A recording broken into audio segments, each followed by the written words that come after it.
Ce qui motive le partenariat, c'est créativité, innovation, déstabilisation.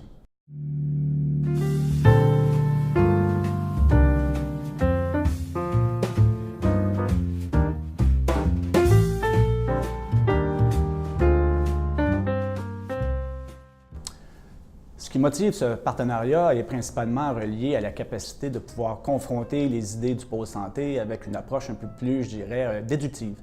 Donc, dans notre logique de fonctionnement, nous avons par habitude de créer des approches très structurées dans lesquelles les paramètres sont déjà délimités et dans lesquelles l'innovation est souvent difficile à créer. Le Tao Tank permet une ouverture sur des approches beaucoup plus novatrices et qui permet donc de revoir nos approches, de repositionner notre chaîne conceptuelle de manière à pouvoir présenter à nos partenaires des visions différentes d'un même enjeu, d'une même problématique.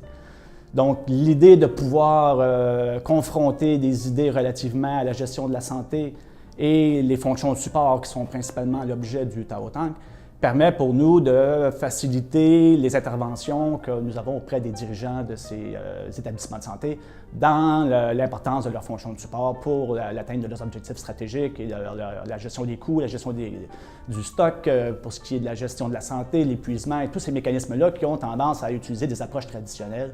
Donc, ça nous permet de pouvoir innover et de créer des nouvelles approches.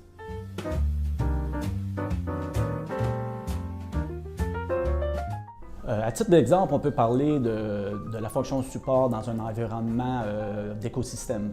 Le réseau de la santé et des services sociaux québécois est géré par des écosystèmes complexes.